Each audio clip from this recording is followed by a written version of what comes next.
Welcome to the Every Voice Now podcast, where we bring voices of color into the spotlight. I'm Mila Kim. And I'm Ed Gilbreth. In every episode, you'll hear from authors of color as they share about the inspiring stories that led to the making of their books, as well as the challenges they had to endure and overcome along the way.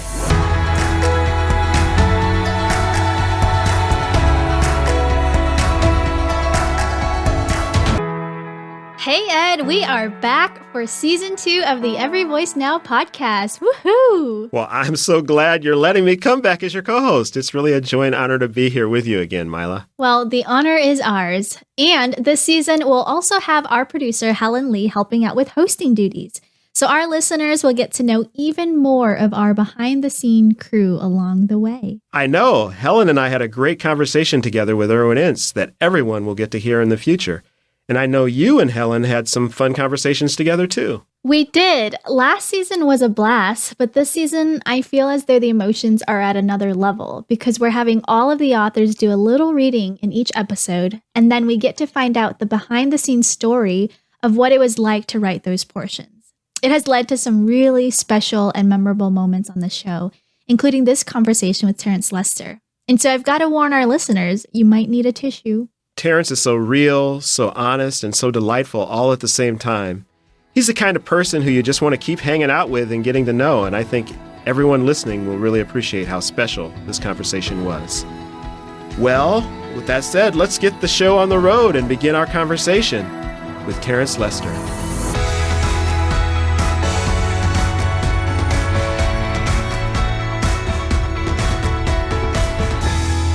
We're excited today to welcome Terence Lester to the Every Voice Now podcast. Welcome, Terence. Hey, it's great to be here. Well, why don't we just start off the podcast with having you tell us a little bit about your personal backstory. So where did you grow up? Where do you live now? What details would you like to share about your family? Anything like that? Yeah, so I am a native of Atlanta, Georgia. I've been here my entire life. I've never lived in any other part of the country. I guess the earliest memory of my racial identity and shaping happens around my grandmother. Her name is Jessica Lester. I can remember as early as 8 years old being taken to church by my grandmother, where she attended a historically Black church. And at that time, or in that moment, I'm young. I had no clue about what church was. I just know I loved my grandmother and her cooking. I would tag along and watch her worship and have her give me these real intimate conversations about what a choir was and what a preacher was. And while we are sitting in pews, wooden pews, I also saw my grandmother become almost like the backbone of our family in the way that she gathered people, in the way that she brought together around meals, but also in the way that she served the local church. I had no clue later on that I would actually be in ministry. I just remember my grandmother dragging me around the church and introducing me to some of the mothers of the church, saying that this young man is going to one day be a preacher. Well, I want to pivot a little bit to talk about just even your journey of writing a book. And so what was the moment where you began to think about writing a book, and what encouraged you or made you feel, I think I'm going to do this? Yeah, I was on a campaign for our organization. It's called MAP 16. It was happening in 2016, where the board and my family allowed me to walk across the country from Atlanta, Georgia to Washington, D.C. to bring awareness to the issue of homelessness and poverty. And I'll never forget the story that inspired it. I was sitting in my office one day. It was a Saturday morning. We were actually closed, but I was doing some organizational work, and there was a knock at the door. It was this elderly lady that I had never met before. I go to the door and she says, I heard there is an organization in this community that helps with food resources. Do you know of this organization? And I was like, yeah, well, that's us. We have a food co-op. I went on to explain, but I also explained that we weren't open. And I peek my head around the window or out the door just to see, how she got there. And I didn't see a car. And I started to ask her a question about, how she arrived. And she said she had walked 7 miles just for food because she had exhausted all of her Social Security funds and was living with an additional 2 weeks and had no food resources. Obviously, our organization partnered with her and we were able to build that relationship and provide resources. But it became the linchpin or the catalyst of why I was walking. And when I was walking across the country, I started to encounter all of these stories of individuals who had the courage to wake up each day and survive poverty. And there was a lot of parallels that I was starting to see between the physical exhaustion that I was experiencing and the exhaustion that you experience when you are poor in this country. I'll never forget journaling each day and then thinking there needs to be some type of book that would help people to see other people, not as problems, but as people going through problems and as people worthy of being affirmed in the ways that our Lord calls us to affirm people. What are some barriers that stood in the way? As you're alluding to, you're talking about your first book, I See You. And so when you started that journey of this is from a journal entry to an actual book, what were some of the barriers that stood in that way of your publishing journey? And even more specifically, how do you feel like your author journey is different as an author of color? Historically, when I was thinking about putting a book together, I had so many doubts and fears because I had been writing for so long and had reached out to so many different agents and agencies trying to secure an agent to actually pitch it to a traditional publishing company. And that journey was 14 years in the making. And then finally, I launched this organization and people are starting to hear about the work that I have been doing for almost 17 years now. And I rediscovered the courage to try again. And then still having these questions of would a publishing company even give me an opportunity as a person of color, because I have a unique experience and way of seeing the world, specifically related to the work that I was doing. And I'll never forget, I sent out query letters and the 3 chapters and I got a response. And I'll never forget the joy I felt for just having someone notice that I had something to say. When I actually got the publishing deal, it was a moment of relief that I would have a voice in an industry that is dominated by majority culture. When I think about my own shaping, I read books from people who didn't look like me. I went to seminary and learned about theologians who didn't look like me.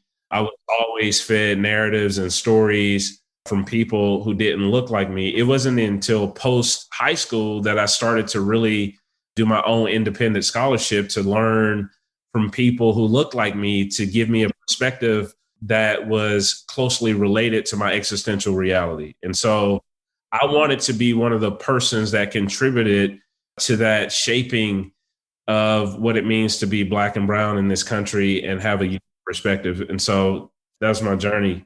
Terence, I find it so interesting that journaling was a part of your writing experience early on. Where did that instinct come from? It actually started when I was probably 13 years old. I used poetry as a vehicle to express myself. And it was from probably age 13 all the way to 21, where I would just write all of these poems related to my social location or the trauma and pain that I had endured when I was a kid. And I actually found the courage to start doing like spoken word poetry. And so many people don't know that I self-published my first book when I was 21 years old, book of poems called The Mind of Me. And I've always been one to just transparently communicate, not only my personal pains, but use those as bridge builders to relate to other people who may be suffering in the same way that I was suffering. And I just made it a practice to always write down what it was that I was experiencing in my present moment, but also write down what I was observing in larger society. And it helped me to shape my voice and my opinions about what I was processing when I was looking at what was happening in the world. I imagine you returned to a lot of those journal entries as you were writing your books. It's funny, for me, inspiration happens on the margins. My deepest inspiration comes from sitting with, being proximate to, and practicing presence among those who are caught in the struggle and the suffering.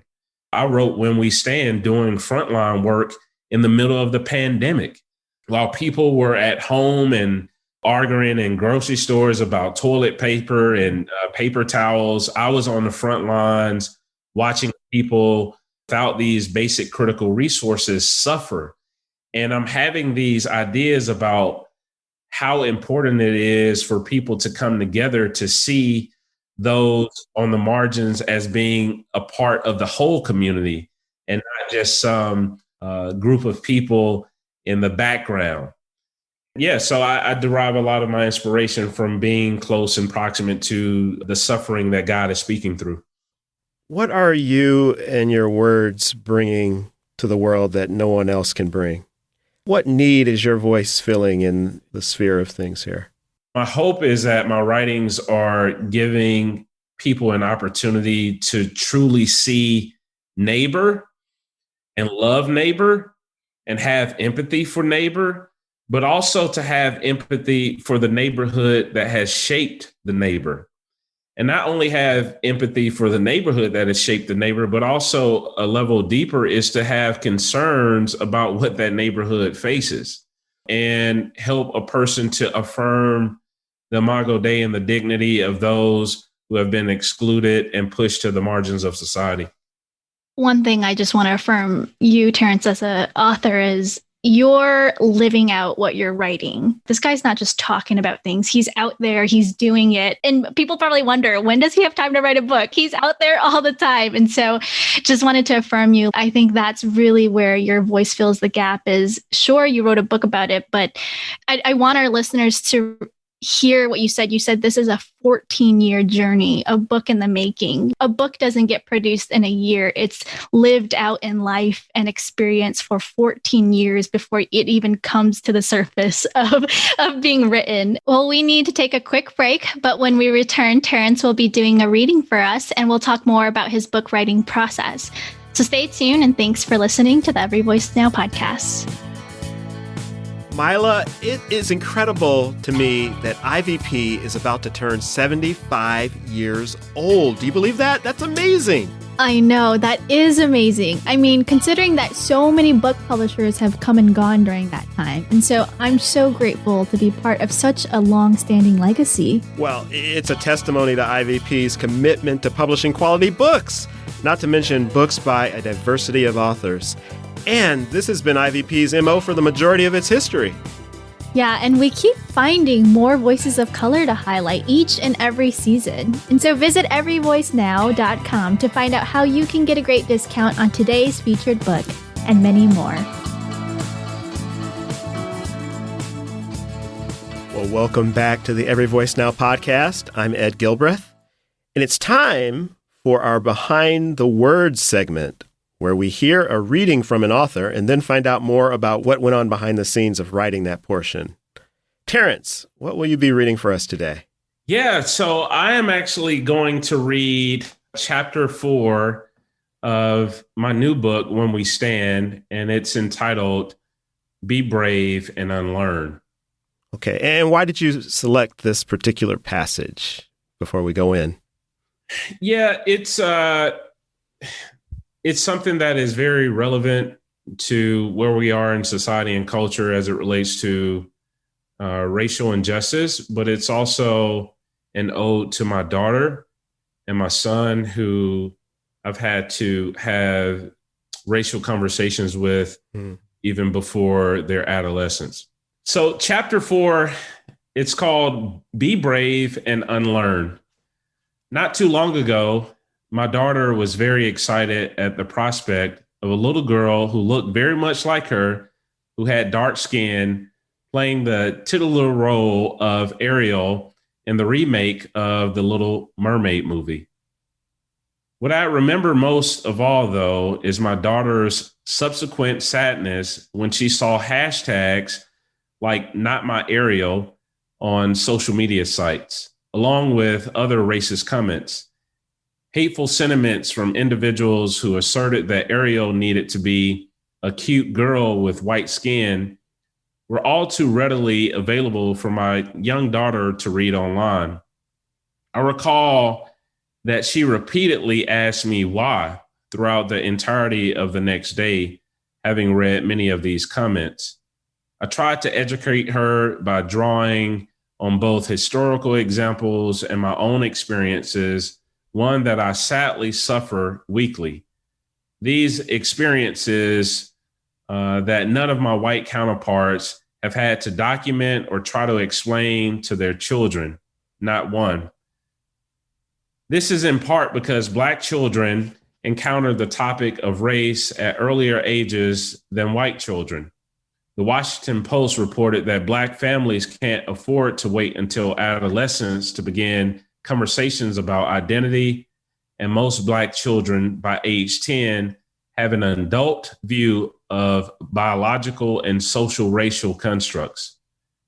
As a Black man, though, incapable of shedding the skin into which I was born, I know that I don't have the privilege of shying away from difficult conversations about the cultural assumptions of Black inferiority that America's history of discrimination has caused. I'm reminded nearly every day that other people in the country of my birth see me as being inferior. I'm reminded when people intentionally cross the other side of the street, when I'm walking down the same sidewalk. I'm reminded every time that I'm in a predominantly white space and have to prove my intelligence, or when a white woman clutches her purse when I walk in her direction. I've been reminded when I've participated in events as a nonprofit leader and have been mistaken for the janitor simply because I happen to be the only Black person in a group of white leaders. Thank you, Terence. As I said before, I understand. I feel that, and I can tell you wrote that out of your heart, but out of that the pain and so much of what we have to experience. You'd like to think that we have moved beyond always having to have that sort of awareness, but it's there. You articulate it so well. So thank you. Thank you for giving me an opportunity and a space to be open and honest and transparent about my social location and my journey. I think as a writer, you get an opportunity to give readers a peep into your world, but you also give readers the opportunity to see what's going on in your heart. I'll never forget, I was invited to a huge gathering from a well-known company. I was one of 6 nonprofit leaders, and I was the only Black leader there. And everybody is all excited and happy. And I'll never forget, at the end, I was standing in a circle. It was about 15 or 20 white men standing around. And this middle-aged white woman walks up to me out of everybody standing around and asks me, where's the garbage bags? Because she thought that I was the janitor. This lady rushes over and says, no, this is, this is not the custodian. This is Terrence, and he's the leader of this organization. And I'll never forget her apologizing and me having to play it off and then walk out of the room. And on the ride home, I was in tears.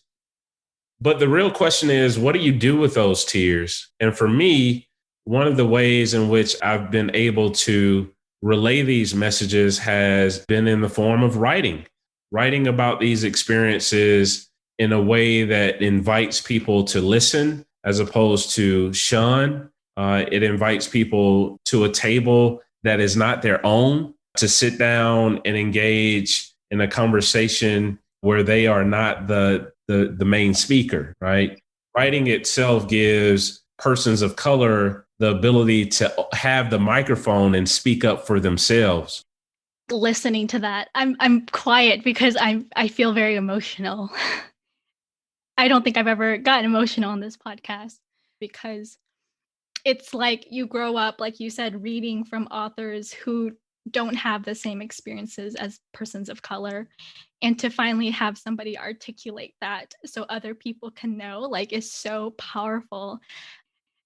And I'm thinking specifically, I'm not a parent and I'm not Black. And so my experience is different. But the closest thing I can imagine is this summer, the fear that I had every time my parents and my grandparents would step out of the house, right? And what would happen because of all the anti-Asian hate crimes and all of that. And it was the first time where I felt that fear of how do I equip my whole household just because people have a perception because of how I look like. And so for you, as much as you feel comfortable sharing, what was that for you writing this, thinking about your daughter and your son? Like, how was that experience for you? Because I want our listeners to recognize this isn't just words on a page. This is a lived experience of pain and fear as well. Firstly, there's always this fear of sharing that type of information because sometimes when you speak out about your existential experiences, then you're gaslit for sharing those experiences as if they are not valid. What I've always tried to help, my white brothers and sisters understand is that I am both Black and I am a Christian. I've never had the privilege of separating my existential experiences from my faith. Just because I follow Jesus doesn't mean that I won't be discriminated against. Just because I follow Jesus doesn't mean that I won't be profiled incorrectly by law enforcement. And so when I write about all of these experiences, it's not in no way to put other people down as much as it is to give people an opportunity to understand what I lived through second by second. You just shared your story about your fear of your family members and the hate and the discrimination that went against the Asian American and Pacific Islander community just this past summer. My heart breaks. It breaks. I think we're in a moment in time where we need more people to lean in with more questions than they have statements, with more opportunities to embrace empathy than they do disdain or critique. And the thing that I like to say now is that there is always going to be an analysis of an analysis, right? At some point, we've got to stop analyzing things and start to ask the pragmatist question of how can I act? As I write, that is what I'm hoping to come across to people is people leave with a sense of how do I act? How do I behave? How do I respond? How do I love more of my neighbor? Thank you, Terence. And thanks for the courage to share your story because it helps all of us as we seek to try to express what it feels like. So thank you. We need to take a quick break, but when we return, we'll continue our conversation with Terence and find out more about his personal writing habits and his quirks. You'll also find out how to get a special discount on Terence's books. So stay tuned, and thanks for listening to the Every Voice Now podcast. The world keeps changing at a dizzying pace. How can you stay current and discover biblical truths to meet today's challenges? Introducing Seminary Now, a new online, on-demand streaming service where you can learn from gifted teachers such as Brenda Salter McNeil. The world, as God intended, is a multicultural, multilingual, multi-ethnic, and multinational place. James Chung. What is the gospel? Is it just about where you go when you die? Esau McCulley. When we look at the injustice in the world, we're going to address the perennial issue of slavery, and we're going to talk about the ways in which the Bible was misused to justify the oppression of Black and brown people. And there are so many more great teachers to learn from. Get a 20% discount off your subscription by using the code EVN2020 at seminarynow.com. That's EVN2020 at seminarynow.com. The world keeps changing. Don't stop learning.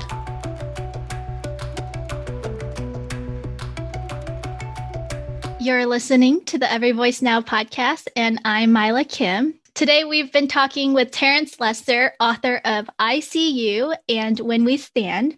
And so keep listening to find out how you can get a special discount of 40% off of Terence's books at ivypress.com. So tune in till the end and we'll let you know how. But before we get to that, I want us to find out a little bit more about Terence's writing habits and his quirks. And so, Terence, I want you to think about a time when you had writer's block, or it was just a really hard season to keep going when it comes to writing a manuscript. Could you share with us, how did you push through? How did you get past that? I'll never forget when I was writing When We Stand, I was experiencing some writer's block based upon being in an uncertain time and not really understanding what COVID was. I think it was in the beginning where everybody was trying to figure out, is our world going to ever be okay again? I was sitting in my office and I just could not produce anything. And I went to a park. I got into a conversation from a distance with this guy. I don't even remember his name, but we started talking about life and how he was afraid of losing his life and how he didn't have any of the resources in terms of PPE and et cetera. And I'll never forget having this moment of, this is why. And for me, I think inspiration has always come from like either being in environments where I was close to stories or in some type of environment where I could just quiet everything around me and really lean in to my voice and what is needing to be said.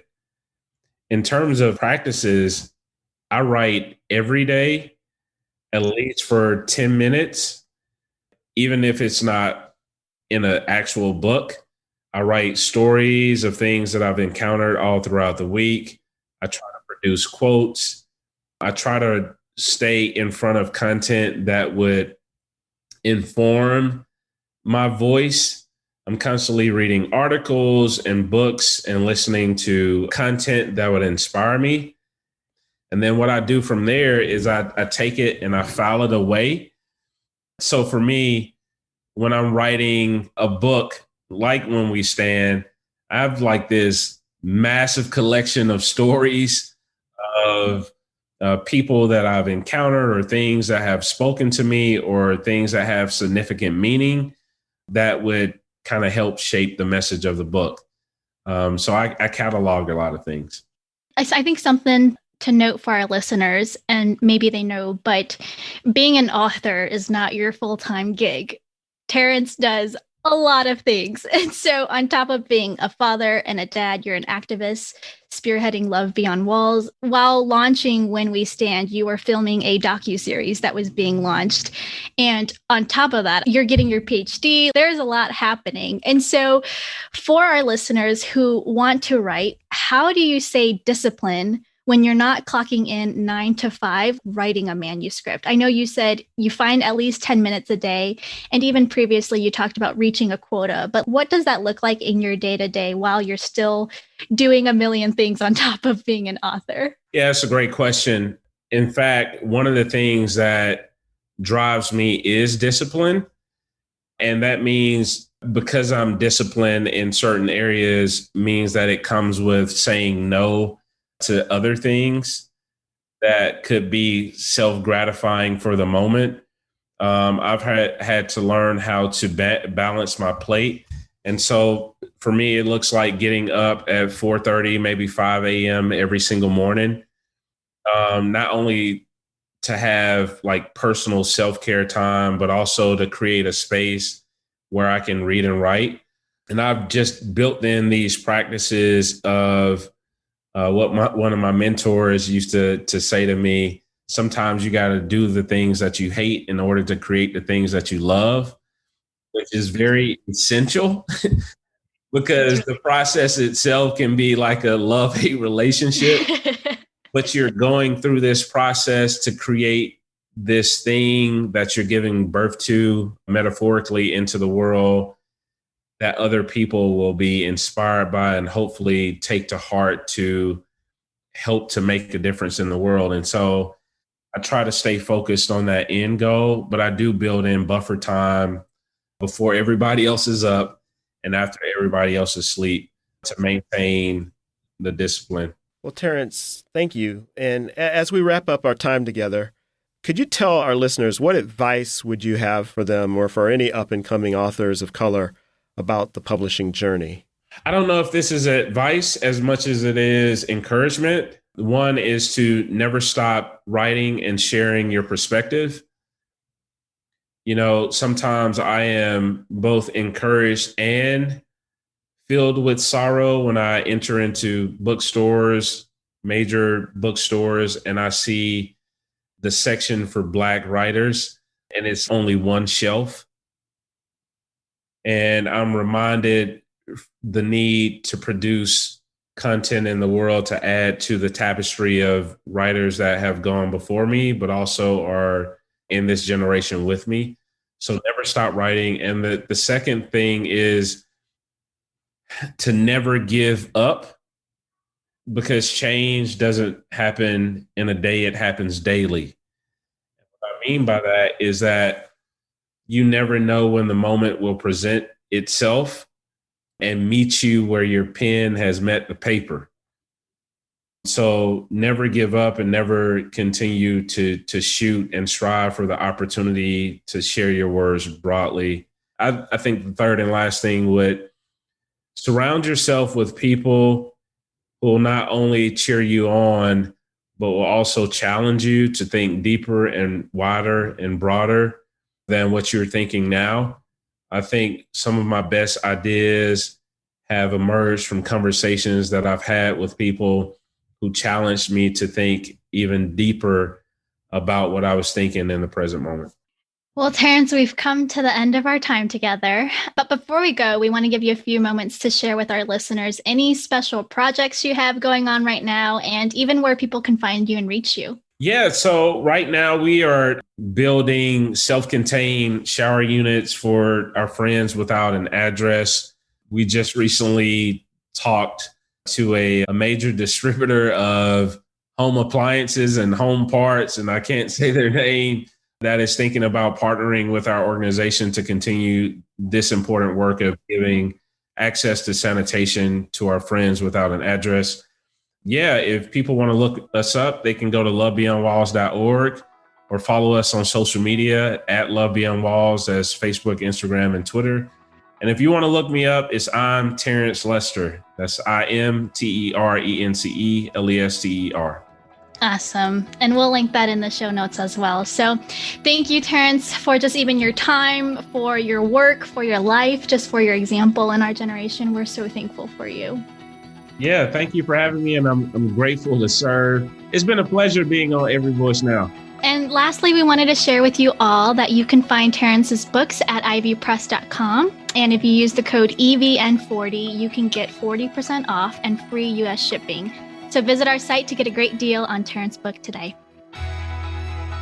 Thanks, everyone, for listening to the Every Voice Now podcast, brought to you by IVP. Our producer is Helen Lee, and our sound engineer is Jonathan Clausen. If you are enjoying our show, we'd be grateful if you'd share about it with your friends.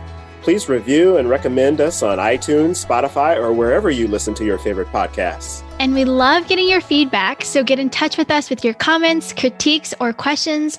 You can find us on Instagram and Twitter at Every Voice Now, or you can email us at evn@ivypress.com. And join us next time for another inspiring episode of Every Voice Now.